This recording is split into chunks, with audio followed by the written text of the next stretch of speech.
खाना पीना लो बंधन काबर करना जरूरी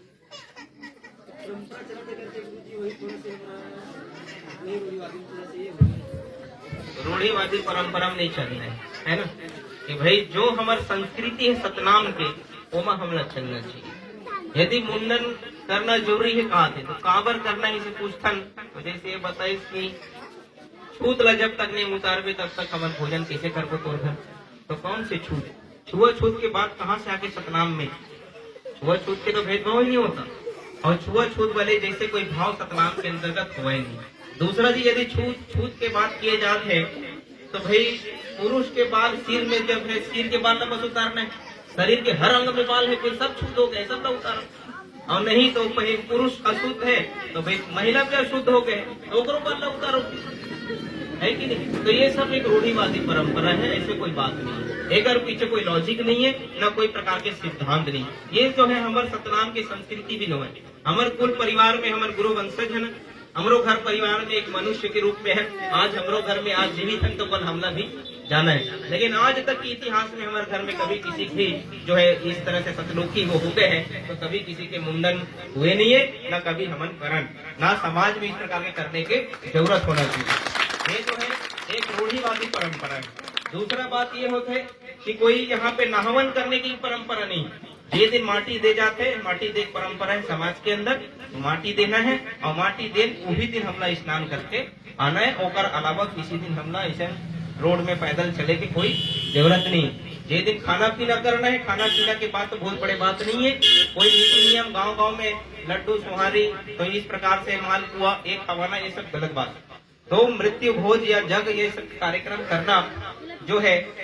हमारी संस्कृति है खाना भी जरूरी है लेकिन इस सतनामी समाज तो एक अतिथि सत्कार करने वाले समाज है। आज हमारे घर में 10 जन सगा आया थे 50 जन सगा थे तो वो भूल भी खवा लेते हैं तो ऐसे कोई बात नहीं। तो ये भी परिवर्तन करेंगे कि किसी के घर में ऐसा घटना यदि घट जाते तो कल आपको के घर में भी होना है और घर में होना है सबके घर में होना है। तो किसी व्यक्ति कोई धनवान व्यक्ति है तो सब लोग खवा सकते हैं लेकिन जो गरीब व्यक्ति है रोजी मजदूरी करके अपन जिंदगी जियत है तो वो व्यक्ति कैसे खवाए और वो व्यक्ति खवा नहीं पाते फिर वो अपन खेत खार ला बेच बाच के वैसा करत है तो से तो बोला गरीब बनावा सहयोग कहाँ करत है विकास करने में। तो ये जो है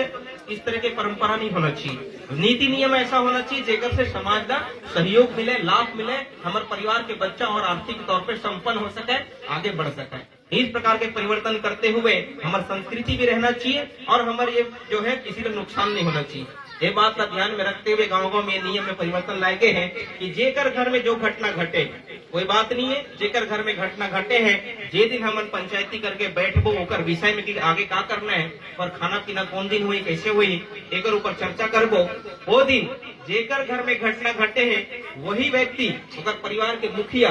जेना स्वीकार कर ली चाहे 10 लाख खवाना है चाहे 50 लाख खवाना है चाहे जे खवाना है वो जो कह दी वही हमने स्वीकार करना है और बोला कोई प्रकार से दबाव नहीं किए जाए कि थोड़ा यही करना पड़ेगी। तो एक से कहा हुई स्वेच्छा के ऊपर है जो अपनी मर्जी से वो कर सकते हैं और हम सब लोग बोला चलना है। इसी प्रकार से कफन उड़ाना है